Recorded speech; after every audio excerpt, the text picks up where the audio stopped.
Ayan, good morning po sa lahat ng mga kapatid sa iba't ibang bahagi po ng bansa, maging ang mga kapwa po naming Kristiyano dito po sa bansang Pilipinas at sa ibang bansa sa abroad. Ngayon po ay March 9, 2020. Tayo po ay magkakaroon ng pagsamba sa Panginoon Diyos at sa ating pong pagsamba sa Panginoon Diyos, meron po tayong ginagawang pag-awit. Naawitan po natin siya. Amen. Nga po. At tayo po ay magtalaga na po ng ating mga sarili, mga kapwa nating Kristiyano at mga kapatid, dito po sa Pilipinas at sa ibang bansa. Kung nakahanda na ho ang lahat, umpisa na ho natin ang ating pag-awit sa Panginoon. Tayo po ay magsaya dahil tayo po ay haharap sa ating Panginoon Diyos. Ayan, sige po. Kung nakahanda na po ang kapatid na mapatugtog na po ang mga kanta, mga awit po sa Panginoon Diyos. Amen. Ito po ay ini-encourage natin ng ating mga kapwa Kristiyano, Brother Bert.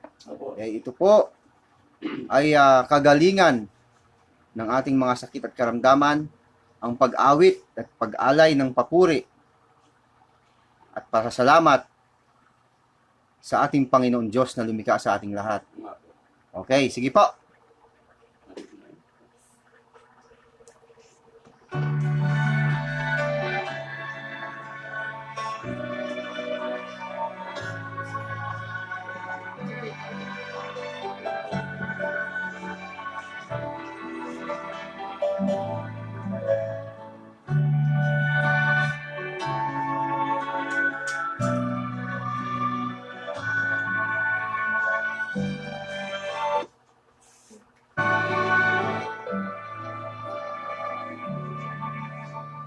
Seeking first the kingdom of God and His righteousness,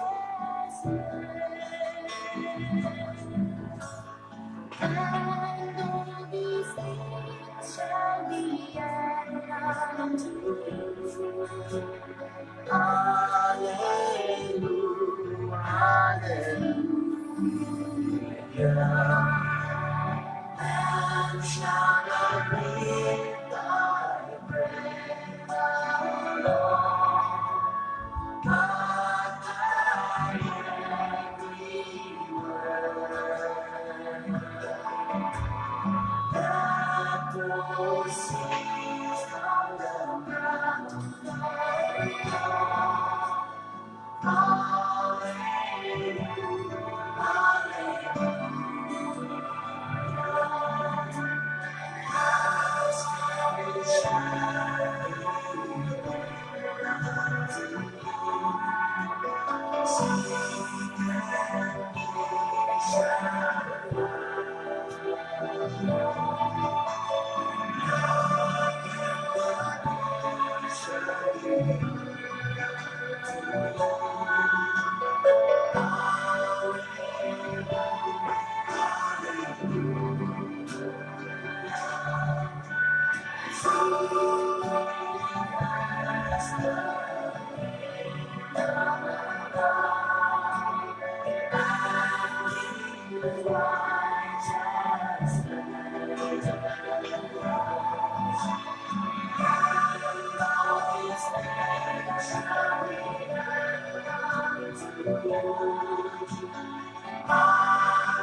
And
say that we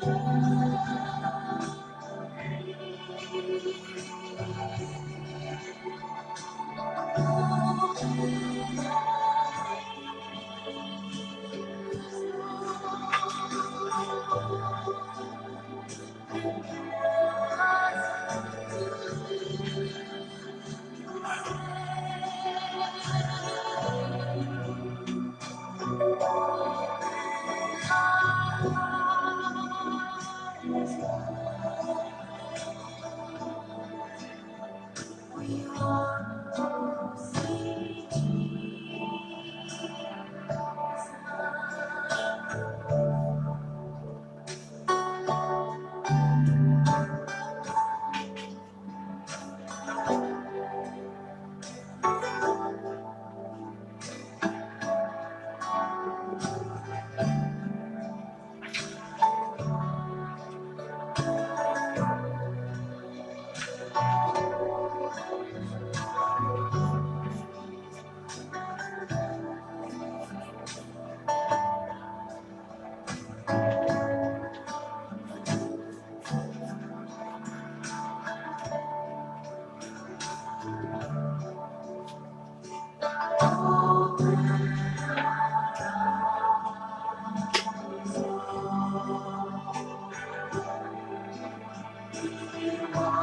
To see Jesus,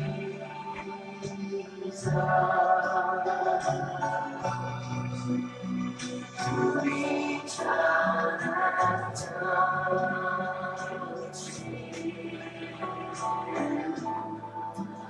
and say that we love you. Open our ears, Lord. Help us to listen.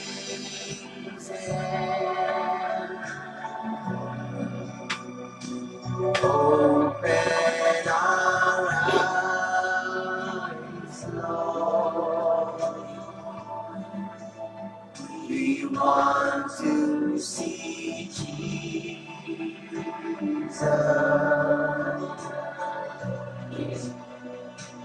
Open our eyes, Lord.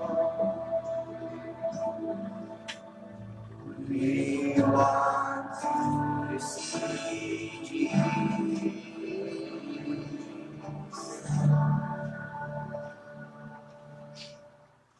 Ayan ho, ang mga awit po natin sa Panginoon Diyos. Unti-unti na pong pumapasok ang mga kapwa nating mga Kristiyano. Nandiyan na po sila. Hindi na po natin sila maisa-isang batiin dahil medyo marami na po mga kapatid. Ano po? At tayo po ay dadako na po doon sa huling awit. Tayo po ay mag-ready na po ng ating mga sarili. Tayo po ay lalapit na po sa Panginoon Diyos sa huling awit po. At ang kasunod po nito ay ang pananalangin na pangungunahan po sa atin ni Brother Bert. At kung nakahanda na po yung huling awit natin, mga kapatid, play na po.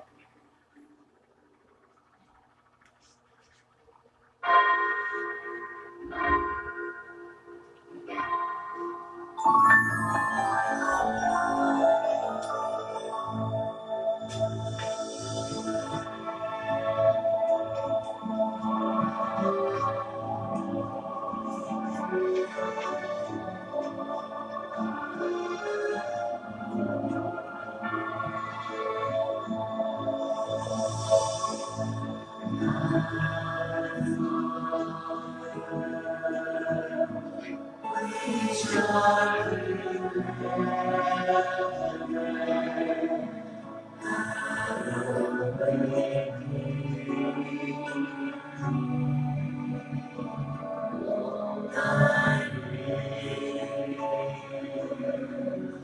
thy kingdom come. Purihin po ang Panginoon Diyos.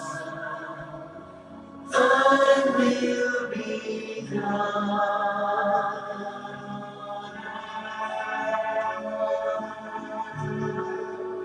as it is.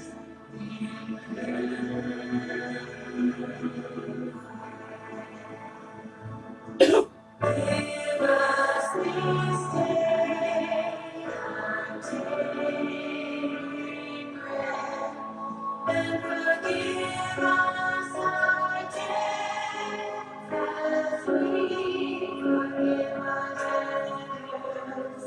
And lead us not into temptation, but deliver us from evil. For thine is the kingdom, and the power, and the glory forever.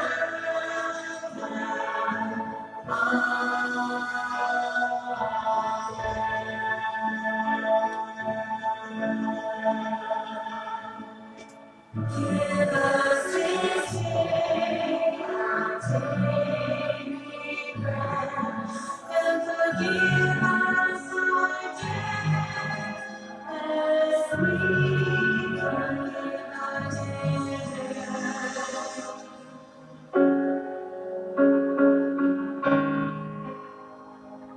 And lead us not into temptation, but deliver us from evil. For thine is the kingdom, and the power, and the glory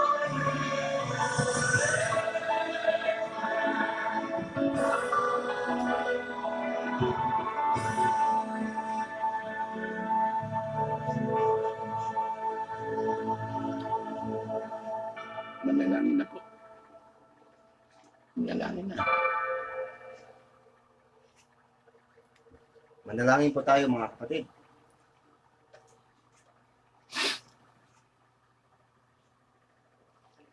Panginoon, namin Diyos, Amang banal, na dakila at kagalang-galang sa lahat. Siya nga po. Diyos na siyang nagmamay-ari ng aming buhay at lakas. Opo. Sa pangalan po ng aming Panginoong Hesus na tagapagligtas at sa kapangyarihan ng Espiritu Santo. Ama, nagpapasalamat po kami sa iyo. Pinagkalooban po kami na kami po ay magkita-kita dito sa bahay po ni Brother Bert upang kami po ay makaganap ng aming pong tungkulin na ikaw po ay aming sambahin. Siya nga po. Panginoon Diyos, maraming salamat po sa iyo. Nang higit na maraming salamat sa lahat. Panginoon Diyos, ikaw na po ang bahala sa amin. Gawin mo po ang nararapat. Ganapin mo po, Panginoon, sa amin ang kapayapaan. Siya nga po. Panginoon Diyos, ito lamang ang aming alam na dapat naming gawin sa tuwi-tuwi na ang ikaw po ay aming sambahin. Tawagin po ang iyong marangal na pangalan sa Espiritu at katotohanan. Amang banal, Opo. sa umaga pong ito, kami po ay mag-aaral ng iyong banal na salita. Siya nga po, Ama. Gamit po namin ng makabagong teknolohiya, Panginoon, Audio Bible, upang makarating po ito sa iba't ibang bahagi po ng bansa at sa abroad. Opo. Panginoon Diyos, sa iyo pong kapangyarihan, sa iyo pong salita, gagaling kami lahat Siya nga po. sa aming mga sakit at karamdaman. Opo. Panginoon Diyos, ikaw na po Ang mag-lead. bahala sa amin. Samahan mo po kami sa gagawin namin pagsambang ito. At Dinggin mo po ang aming mga higit. Ikaw na po ang bahala sa aming Ama. Alisin mo po ang lahat ng mga nararamdaman naming sakit. Gayon din naman ang mga problemang dumarating sa amin. Ikaw na po ang bahala sa buong kapatiran. Ngayon po kami sa lahat ng sakit na kumakalat ngayon. Sana walang isa man sa amin na nabuhat ito at sana po ay umalis ng tuluyan. Gayon din naman sa mga iba pang karamdamang nararamdaman ng aming mga kapwa. Alisin mo po sa aming sistema ito. Ikaw nang pampahalang magbangon uli sa mga taong naapektuhan ng pagputok ng bulkan, lindol, bagyo, kahirapan, kawalang hustisya. Gayon din naman sa mga pagsasamantala ng ibang mga nagpapastor na inaabuso ang kanyang mga miyembro. Muli, itayo mo kami, Ama, at magkasama-sama kami dumadalangin, nagpapasalamat, sumasamba sa iyong banal na pangalan sa Espiritu at sa katotohanan. Gayon din naman, Ama, patawarin mo rin kami sa aming mga kasalanan at kami man ay matutong magpatawad sa mga nagkakasala sa amin. Ikaw na po ang bahala, Ama, na magpuno sa lahat ng aming mga pagkukulang. Sinasamba ka namin, Ama, pinasasalamatan. For thy is the kingdom, the power, and the glory forever and ever. Amen. Amen.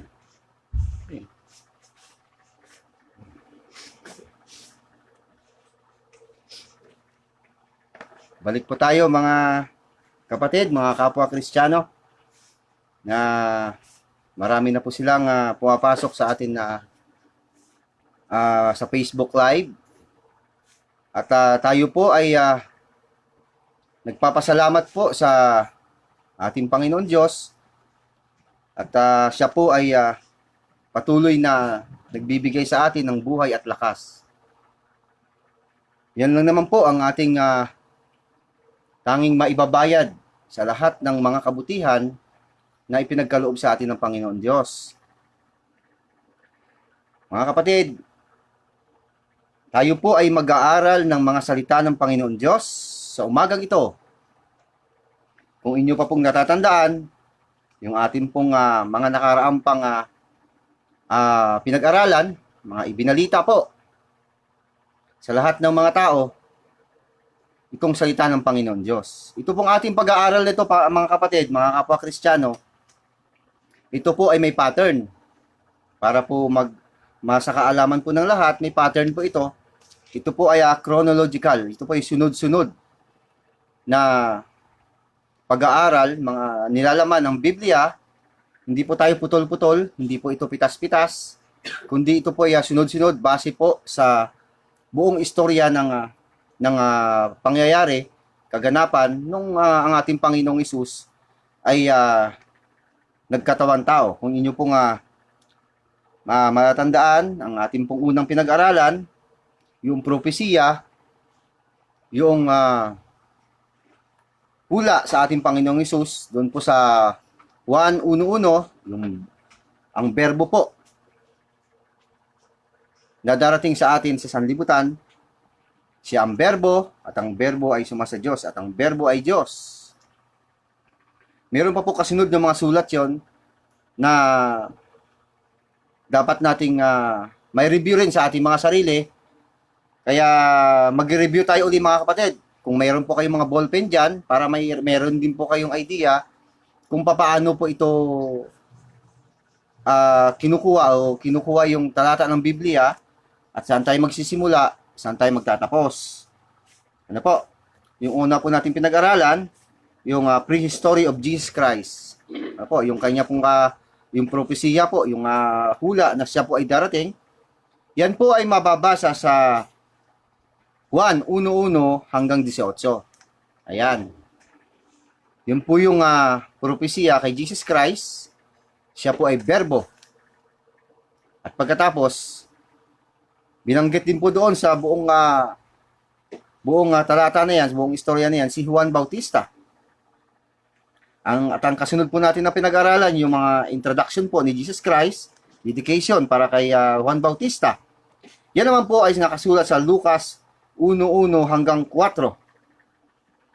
Ayan, kung may ballpen po kayo dyan, ay pwede nyo po isulat at i-review nyo rin po kung paano po namin ito ginagawa, kung paano ho namin na nakukuha ito, dahil hindi lang naman po kami ni Brother Bert ang nag-aayos nito. Marami pong nag-aayos nito at pinag-aaralan pong mabuti. At ang kasunod po noon, yung ikatlong linggo ay yung kapanganakan na po ni Juan Bautista. Kasi siya pong nauna kay Jesus Christ na maipanganak. Yan naman po ay nakasulat na sa Lucas 1:5 hanggang 80. Ayan, medyo mahaba-haba po yon. Ang kasunod po naman nating pinag-aralan yung genealogy of Jesus. Ayan. Ayan, mababasa naman po yon sa Mateo 1:1 hanggang 17. Ayan. Sulat nyo po. At ang nakaraang linggo po ay yung kapanganakan na ng ating Panginoong Jesucristo. Ayan, kasi nung una, Berbo, hinulaan pa lang po siya. Ngayon, ipinanganak na po siya. Yan po ay nakasulat sa Lucas 2:1 hanggang 20. Na ipanganak na po ang Berbo, ang salita, or words na ipanganak na po. Ngayong umaga po, mga kapatid, ay dadako naman po tayo sa kasunod naman na ating pag-aaralan, ating ibabalita sa inyo. Ang pagpapakilala sa Batang Jesus sa templo. Ayan, di ba? Di po ba? Sunod-sunod po ito mga kapatid. Nung una po ay Berbo, tapos ipinanganak si Juan Bautista, at pagkatapos yung kanilang pinanggalingan, kung ano pong istorya. Tapos nung ipinanganak naman po ang Berbo, ang Jesus Christ, at ang kasunod po ay yung Batang Jesus na. Ayan, doon sa templo. Ayun, nakakala ko nga po mga kapatid, mga Kristiyano, dadako na tayo doon sa pangangaral ni Jesus Christ. Hindi pa pala. Naku, naloko na. Kala ko very excited po dahil akala ko nga po talagang ganun. Tuloy napagsabihan tayo. Hindi pa, sabi sa akin, nagmamadali ka yata Wala pa pala, hindi pa. Dito pa lang pala tayo doon sa Batang Jesus. Kailangan talaga sunod-sunod. Yes. Hindi pwedeng lumaktaw. Hindi pwedeng palaka. Yan. Hindi pwedeng maging palaka. Ayun, tinuturuan po tayo dito. Meron hong nagtuturo. Hindi ko tayo mag-aano dito. Meron hong nagtuturo. At hindi tayo nagtataas ng ating mga sarili, Brother Bert, dahil tinataas po natin mga kapatid, mga Kristiyano, walang iba kundi ang Panginoon Diyos. Siya po ang mag-guide sa atin, ng Panginoon Diyos. Ayan. Yung ang Batang Jesus naman po, ang ating pag-aaralan sa umagang ito. Kaya kung nakahanda na po yung ating audio Bible dyan, ayan. Ito po ang ating pong babasahin sa pamamagitan po ng audio Bible. Yan po ay nakasulat sa Lucas 2:21 hanggang 38. Ayan. Kung naka-ready na po kayo, i-play na po natin ang audio Bible. Makalipas ng isang linggo, tinuli ang bata at pinangalan ng Jesus, ang pangalang sinabi ng anghel bago pa siya ipaglihi. Nang sumapit ang araw ng kanilang pagtupad sa seremonya ng paglilinis, ayon sa kautusan ni Moises, pumunta sila sa Jerusalem. Dinala rin nila ang sanggol upang ihandog sa Panginoon, sapagkat ganito ang sinasabi sa kautusan ng Panginoon. Bawat panganay na lalaki ay itatalaga sa Panginoon. Naghandog din sila ng alay na ayon sa hinihingi ng kautusan ng Panginoon. Maaaring mag-asawang bato-bato o kaya'y dalawang inakay na kalapati. May isang tao noon sa Jerusalem na ang pangalay Simeon, isang lalaking matuwid, may takot sa Diyos, at naghihintay sa katubusan ng Israel. Nasa kanya ang Espiritu Santo. Ipinahayag nito sa kanya na hindi siya mamamatay hanggat hindi niya nakikita ang Mesiyas na ipinangako ng Panginoon. Sa patnubay ng Espiritu, si Simeon ay pumasok sa templo at nang dalhin doon ni Jose at Maria ang sanggol na si Jesus upang tuparin ang ayon sa hinihingi ng kautusan. Kinarga ni Simeon ang sanggol. Pagkatapos, nagpuri siya sa Diyos. Ngayon, Panginoon, maaari na pong yumaong mapayapa ang inyong abang alipin ayon sa inyong pangako. Yamang nakita na po ng aking mga mata ang inyong pagliligtas, ang inyong inihanda sa harapan ng lahat ng bansa. Liwanag po itong tatanglaw sa mga hintil at magbibigay dangal sa inyong bansang Israel. Namangha ang mga magulang ng sanggol dahil sa sinabi ni Simeon tungkol sa bata. Binasbasan sila ni Simeon at sinabi kay Maria, Tandaan mo, ang batang ito ay nakatalaga sa ikapapahamak o ikaliligtas ng marami sa Israel. Siya ang magiging tanda mula sa Diyos, ngunit tutuliksain siya ng marami. Kaya't mahayag ang kanilang iniisip.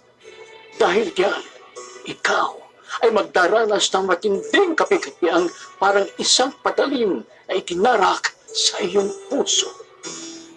naroon din sa templo ang isang propetang babae na ang pangalan ay Ana, anak ni Phanuel, at mula sa angkan ni Aser.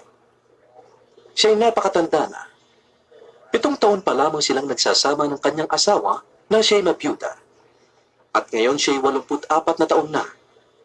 Lagi siya sa templo at araw-gabi sumasamba sa Diyos sa pamamagitan ng pag-aayuno at pananalangin. Lumapit din siya sa kanila ng oras na yon at nagpasalamat sa Diyos. Nagsalita rin siya tungkol sa sanggol sa lahat ng naghihintay sa pagpapalaya ng Diyos sa Jerusalem. Ayan po, hanggang 38 lang po yan. Yan po yung sulat po na ni Lucas na atin pong ibinabalita sa inyo mga kapatid. Kung inyo pong mapapansin, tayo po ay gumagamit ng audio Bible para tayo po ay lahat ay makapag-focus po sa pakikinig. Yan po ay nakasulat sa Lucas 2:21 hanggang 38. Yan po yung ang batang Jesus. Opo, doon sa templo. Pinakilala na po siya. At meron na nga pong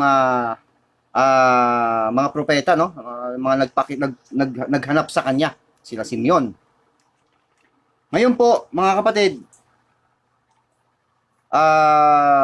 sa inyo pong mga ini-encourage namin kayo, sa inyo pong mga bahay-bahay, i-play nyo rin po ito o kaya basahin nyo po yung pagkakasunod-sunod. Lucas 2:21 hanggang 38 po yon. Ayan. Yan po ang ating, ayan po ang salita ng Panginoon Diyos. Yan po yung mga pangyayari ng si Jesus Christ po ay dinala na ng kanyang magulang doon sa templo. Ayan. At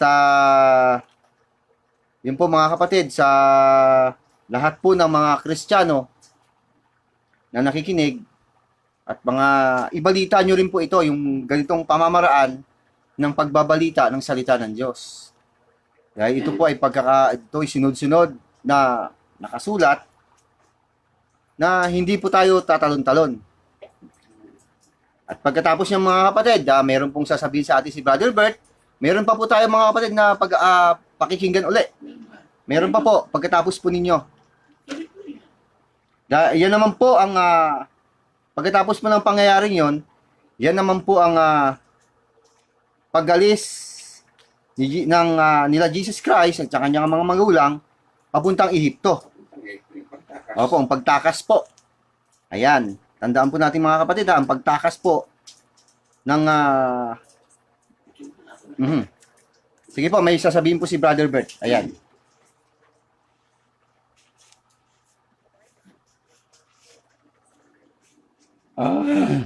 Marami ang ayun, pumasok. Marami ang nagtatanong kung paano itong sistema natin. ng pagsambat pang pagbabalita. Ngayon, ang sinundan natin na paraan ay yung paraan ni Dr. Lucas. Yan. At nandito nga sa Lucas, sa Lucas na wala, ayaw yata akong pagsalitain ngayon ng Panginoon. Oo. Anyway, dito sa Lucas na oo, sa talatang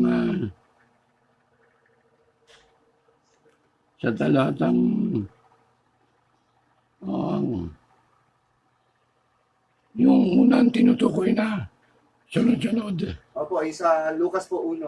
Oo. Ayun na. Sige po, Brother Bert. Ituloy mo na yung kwan. Opo. Ayaw ako pagsalitain ngayon. Ayan. Namamalat po kasi si Brother Bert kaya hindi po siya gaanong makaarangkada. Ayan. Opo, hindi po siya gaanong makaarangkada pero ganun pa man, yung tinutukoy po ni Brother Bert ay yun po yung pinag-aralan natin kagabi. Yung pagkakasunod-sunod na sinasabi po sa Lucas. Ayan. Tuloy mo na yung kwan. Ngayon po, ang ating pong sunod na pag-aaralan, mga kapatid, ay sa yung pong pagtakas naman nila, papuntang Ehipto. Ano po? Yan po ay nakasulat sa Mateo 2:1 hanggang 21. Ayan, medyo ano rin po ito mga kapatid. Ayan.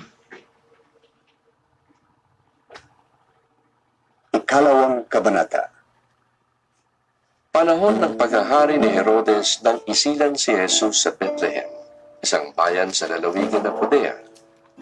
May ilang pantas doon na dumating sa Jerusalem mula sa silangan. Nagtanong-tanong sila. Nasaan ang ipinanganak na hari ng mga Hudyo? Nakita namin sa silangan ng kanyang tala. Kaya't naparito kami upang siya'y sambahin. Nang mabalitaan ito ni Haring Herodes, ay naligalig siya. Gayon din ang buong Jerusalem. Kaya't tinipon niya ang lahat ng mga punong pari ng mga Hudyo at mga tagapagturo ng kautusan ng bayan at sila'y tinanong. Saan ba ipapanganak ang Mesiyas?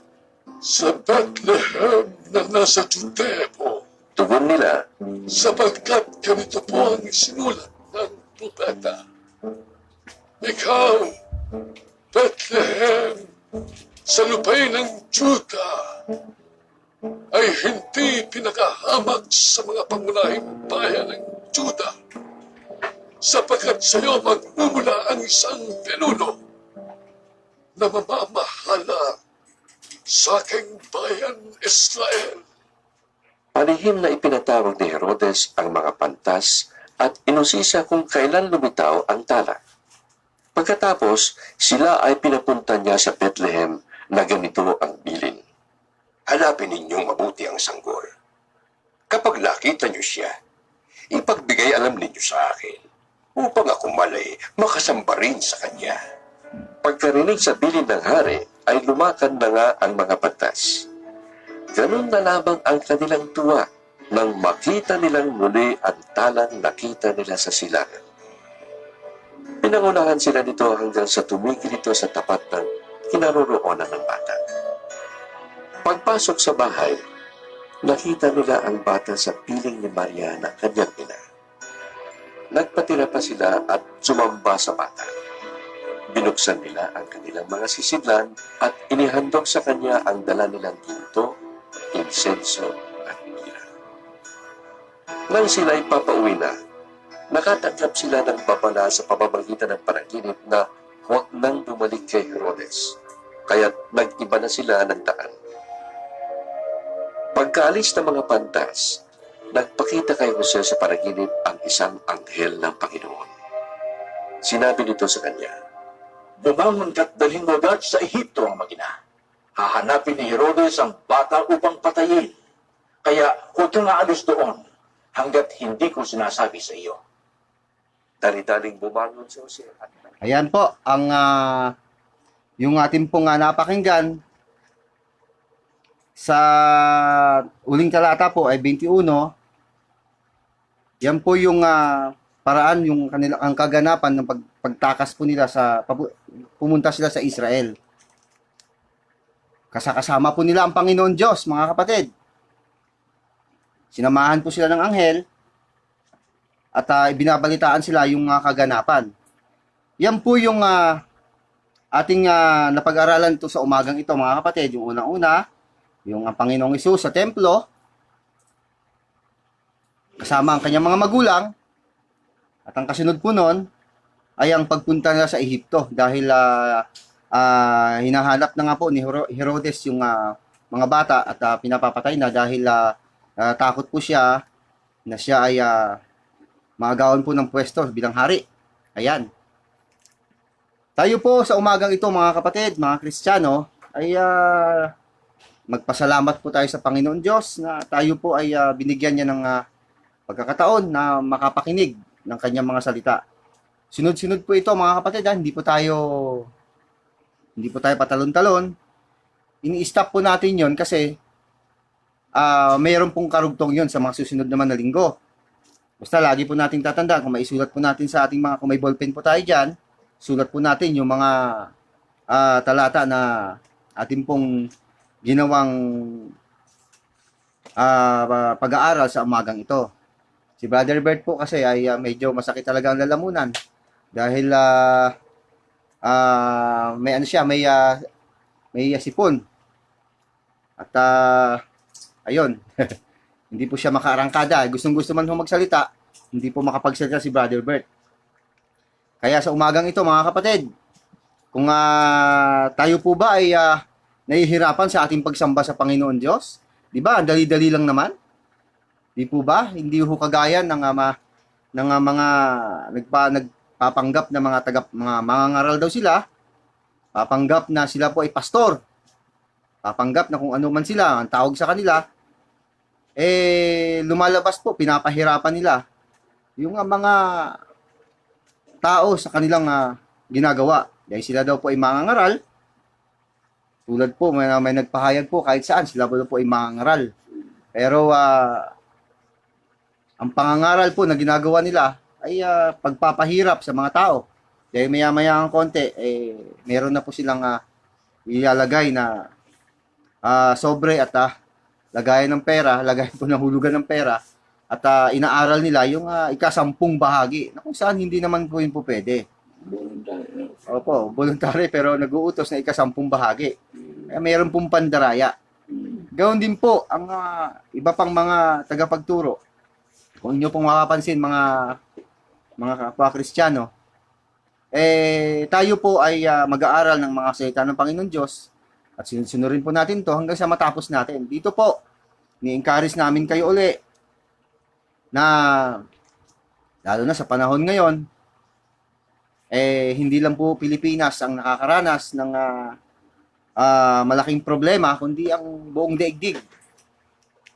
Ayan, buong daigdig na po ang nakaranas ng malaking problema, yung pong virus na COVID-19.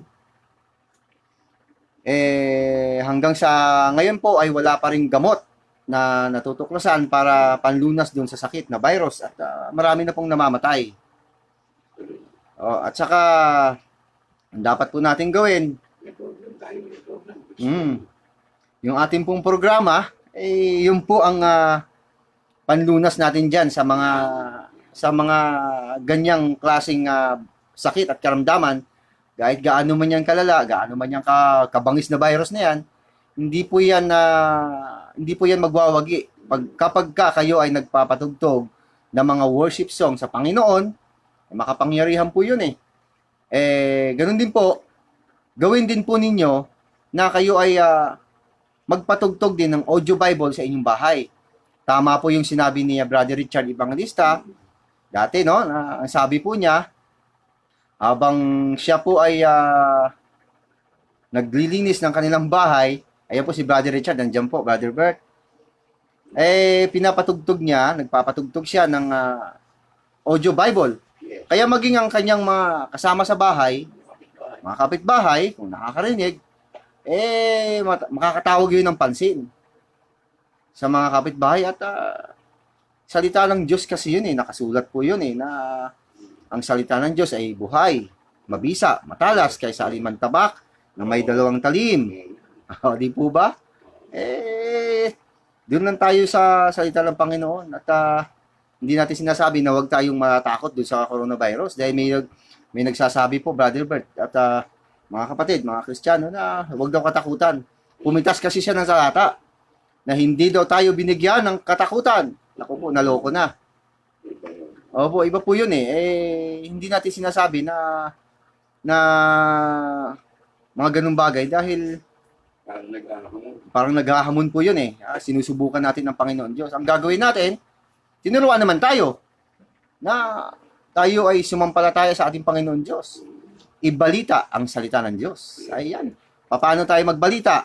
O di magpatugtog tayo ng audio Bible sa ating mga bahay. Mas maganda nga, lakasan pa natin para marinig na marami. Para maging sila man ay ma-encourage, makatawag ng pansin sa kanila na yun pala ang nangyayari sa Panginoong Hesus, yung kaganapan, At maaring at saka pwede yan, gagaling tayo sa ating mga sakit at karamdaman. Yung salita ng Panginoon Diyos. Ganun po. At may sasabihin po kay Brother Bert, hindi talaga kaya ni Brother Bert. At nakahanda na po yung kanyang sasabihin sana. Kaya lang hindi daw po talaga kaya. Kaya tayo po ay magpapatuloy na lamang dito mga kapatid sa ating pong pinag-aaralan. Sa susunod po na linggo, meron pa po yan. Ang dami po nito. At hindi po tayo pinapahirapan ng Holy Spirit na maggawa ng mga talata para ibalita. Ayan, si Brother Bert daw po ay susubok magsalita. Ayan. Sabi po ni Brother Richard Ibanganisa, kaya huwag tayo matakot mga kapatid. Palakasin lang po ang natin ang resistensya. Ayan.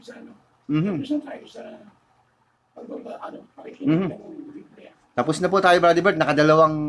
Nakadalawang pangyayari na po tayo sa Biblia. Yan po ay nasa Lucas 2:21-38. Yung nagpakilala si Jesus Christ doon sa templo kasama ang kanyang mga magulang. At ang pangalawa po ay yung pagtakas po nila, papunta po sila sa Ehipto. Ayan, susunod po natin na pag-aaralan mga kapatid. Pagkatapos ito, akala ko pag-aaral na uli, meron pa rin pala, mahaba-haba talaga. Sige po, Brother Bert, try niyo po magsalita at marami pong sasabihin si Brother Bert.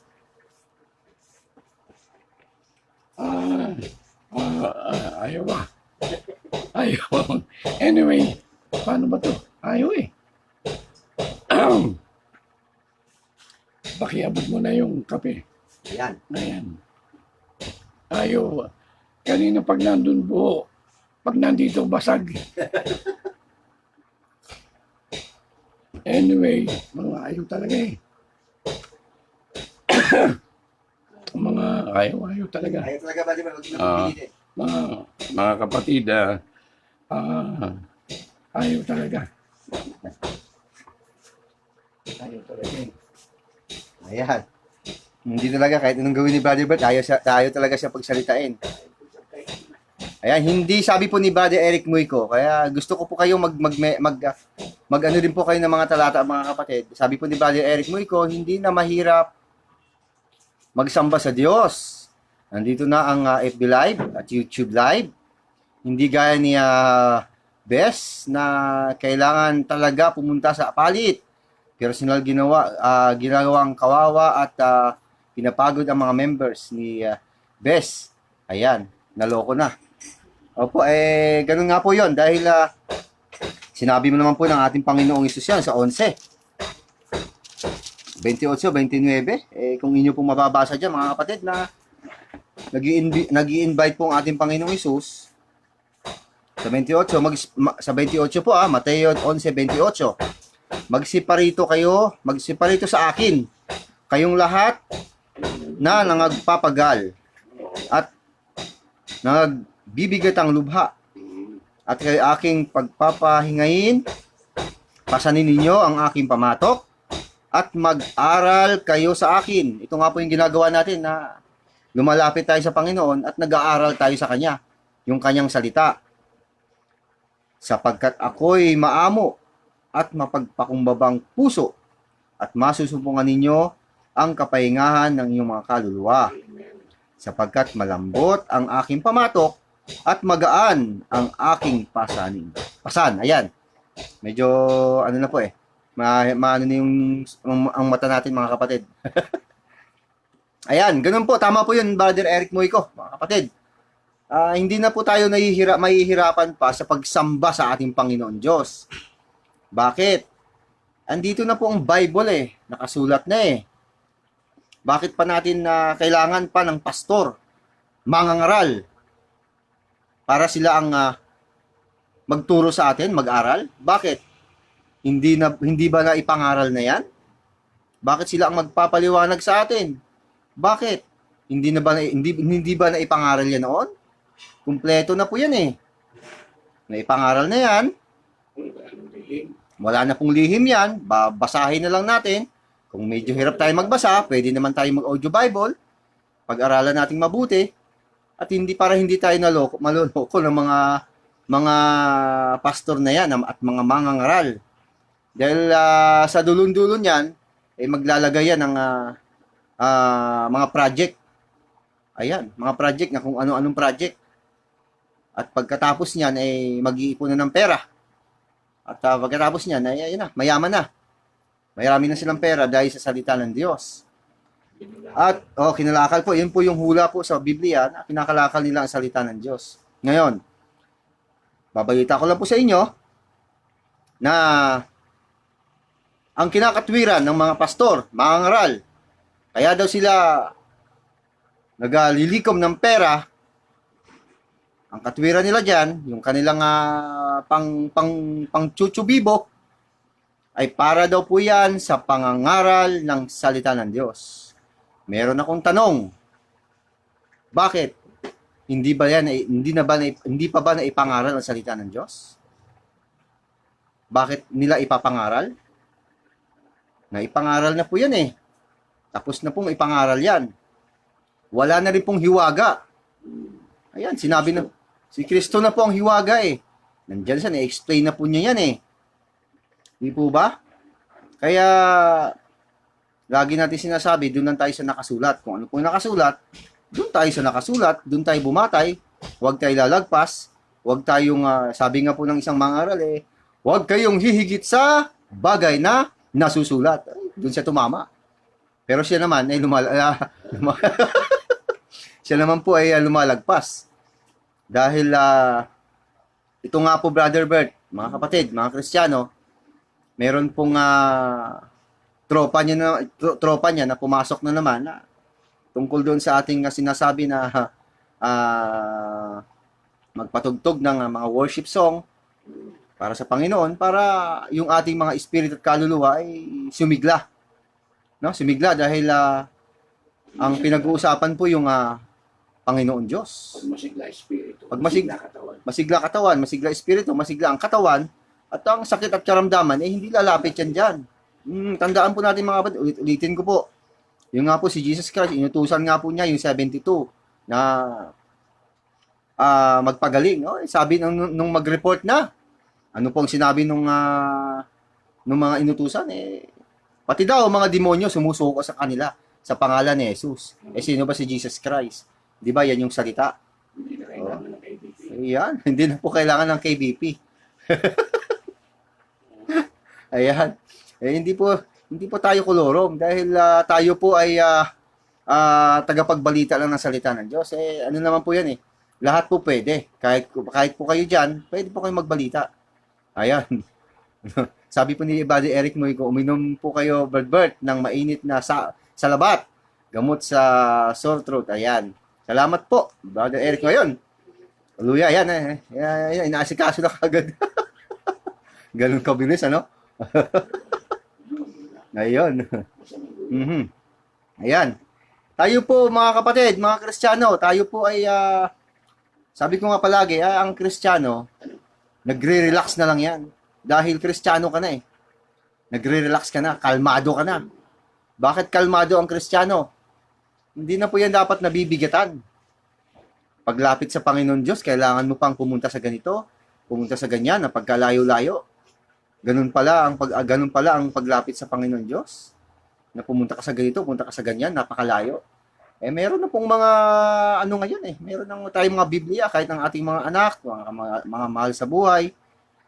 Kung tayo ay may oras, basahin po natin ang Biblia, paliwanag natin sa ating mga anak, explain natin sa kanila, paglaki nila, hindi na hihiwalay yan, nakasulat po yan. Ayan. At hindi na po tayo magpapatagal pa, Brother Bert. Tapos na po tayo sa ating pagsamba sa Panginoon Diyos. Dahil na-deliver na po natin, naibalita na natin, yung nakasulat sa kanyang salita. Ayan, ulitin ko po mga kapatid Ang nakasulat po yon sa Lucas, yung si Jesus Christ po ay nagpakilala na, dala po siya ng kanyang mga magulang doon sa templo. Lucas 2:21 hanggang 38. Ayan, at pagkatapos ng kasunod noon, ay nabalitaan nga po ni Herodes na mayroong mukhang na siya na-alarma siya dahil may aagaw sa pwesto niya bilang hari. Kaya lahat ng mga bata ay gusto niyang ipapatay. Kaya ang Panginoon Diyos nag-utos na kayo pumunta sa Ehipto. Tumakas sila. Yan po ay mababasa sa Mateo 2:1 hanggang 21. Ayan. Kung may ballpen po kayo, sulat niyo po. Tapos basahin niyo po at patugtugin niyo rin sa inyong mga bahay. Ayan. Ang kasunod po natin na pag-aaral mga kapatid sa next week naman po, ito naman po sa Mateo uli 2:22-23. O, kita nyo? Sunod-sunod po, Mateo 2:1 hanggang 21, yung pagpapakilala, yung pagtakas nila sa papuntang Ehipto. Ang kasunod po nun, sa sunod na linggo, Mateo 2:22 hanggang 23. Tapos, takbo tayo sa Lucas 2, sa sulat naman po ni Lucas, sa 2:39 hanggang 40. Sunod-sunod po, kung makapansin nyo po, hindi po tayo lumalaktaw, kasi kinukumpleto po yung buong istorya Kaya hindi tayo pwede maputol. Ano po? Ang pamagat po nung ating babasahin sa susunod ay Jesus' Childhood in Nazareth of Galilee. Ayan.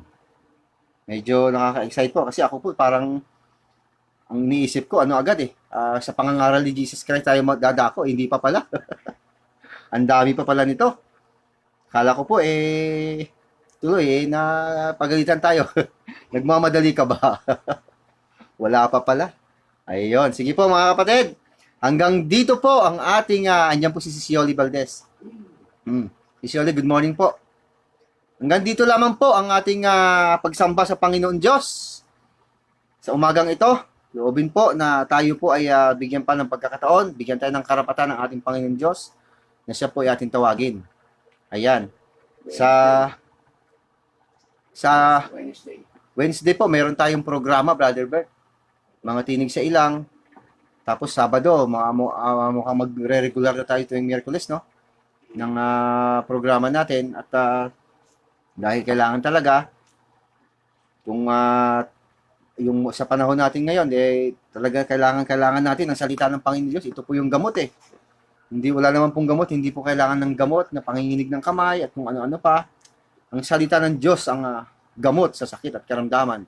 Yan din po ang gamot sa COVID-19, ang salita ng Diyos. Ayan, i-encourage natin lahat. Sana lahat ng mga tao dito sa bansang Pilipinas, dapat umaalingaw-ngaw na ang salita ng Diyos kahit saan. Para lahat, tingnan natin kung hindi siya mahulog uli.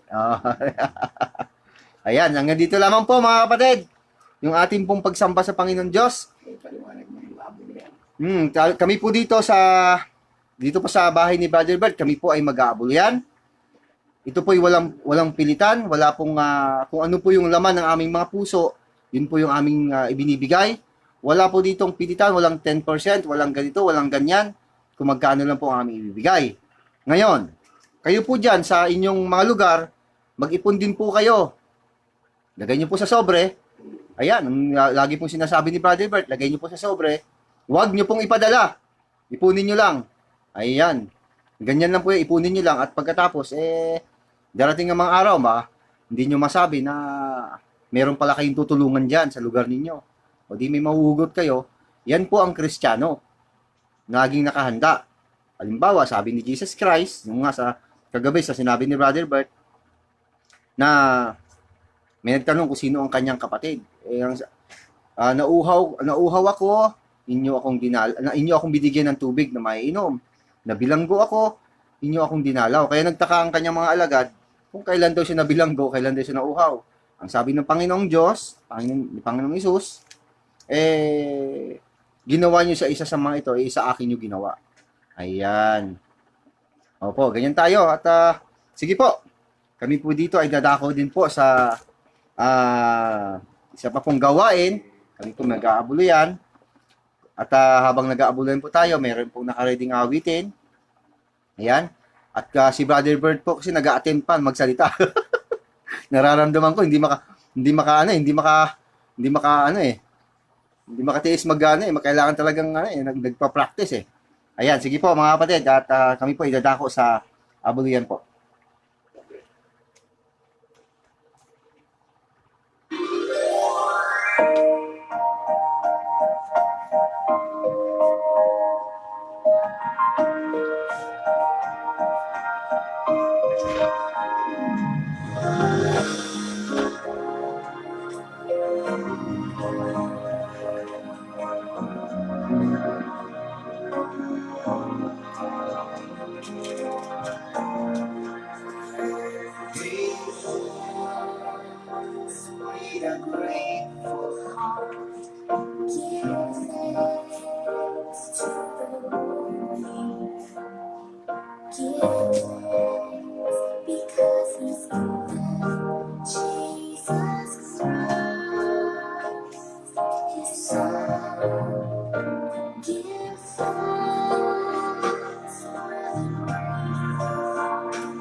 Ayan po, mga kapatid, mga kapwa naming Kristiyano, yan po ang huling awit po na ating inawit sa Panginoon. At ang kasunod po nito mga kapatid ay ang ating pong huling pananalangin. Samahan niyo po kami muli sa ating pong huling panalangin. Tayo po ay ma-bless po ng ating Panginoon Diyos. Kung nakahanda na po ang lahat, tayo po ay manalangin.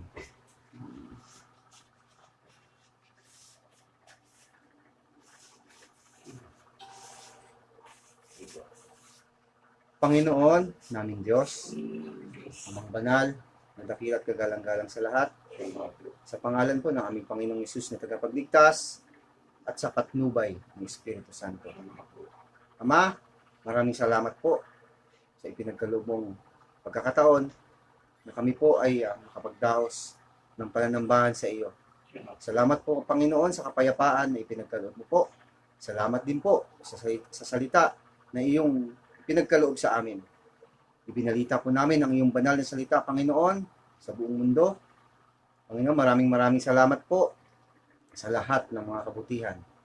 Sa amin pong pansamantalang paghiwa-hiwalay, ikaw na po ang bahala sa aming Panginoon. Loobin mo po na kami po ay makapagpatuloy ng paglilingkod sa iyo. Loobin mo rin po, Panginoon, ng aming mga mahal sa buhay, ng aming mga kapitbahay, aming mga anak, mga mahal sa buhay po.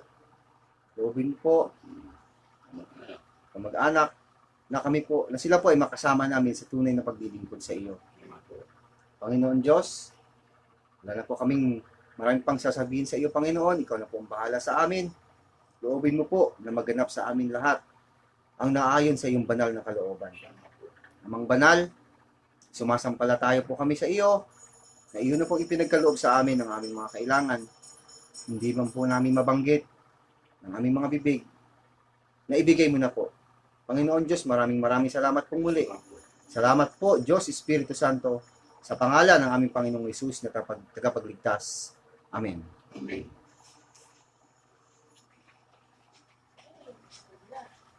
Ayos, Brother Bert, Natapos po. natapos naman tayo ng ating pagsamba sa Panginoon Diyos. Ano po? At marami po tayong mga kapatid, mga kapwa Kristiyano ang nandyan. Mga kapatid, mga Kristiyano, mahirap bang magsamba sa Diyos? Di po ba napakadali lang? O di po ba? Sinabi ni Jesus Christ, magaan eh. O di po ba? Napakasimple lang, napakadali lang magsamba sa Panginoon Diyos. Ganun lang po ang ating pagsamba sa Diyos. At araw-araw ng ating buhay, alalahanin natin siya. Siya nga po. Ayan. Amen. Ayan. Araw-araw po ng ating buhay, pasalamatan natin siya. Opo. Ayan. Hindi po ang pag-alaala sa Panginoon ay Tuwing may kailangan lang. tuwing may kailangan lang. Ano po? At yung sinasabi po ng Panginoon Diyos na gawin niyo ito bilang pag-alaala sa akin. Amen. Amen. Ayan, dapat po ginagawa po yan araw-araw. Opo. Hindi po yan ginagawa tuwing Sabado lang. Isang buwan sa isang... Dapat araw-araw. Araw. Ang pagpapasalamat po sa Panginoon Diyos, hindi po isang beses sa isang taon, 2 beses sa isang taon. Araw-araw din ng ating buhay. Ayan. Ganun lang po kadali ang sumamba sa Panginoon Diyos. Opo. Andan na po Jesus Christ, andan na po yung Holy Spirit. Sila na po ang bahala sa atin. Basta tayo po, ng mga Kristiyano, ay gumaganap ng kanilang kalooban. Opo. Ayan, at siya na po ang bahala sa ating, Brother Bert. Kayo po, may sasabihin po kayo. Kaya nyo ba? Gustong gusto ko. Masayang-masaya po kami pag... Ayan. Susunod po. Opo, sige po. Ayan, nagpaalam na po tayo, Brother Bert. Ano po? O mga kapatid, mga Kristiyano, hanggang sa muli nating pagkikita, huwag kayong mawawala. Paalam!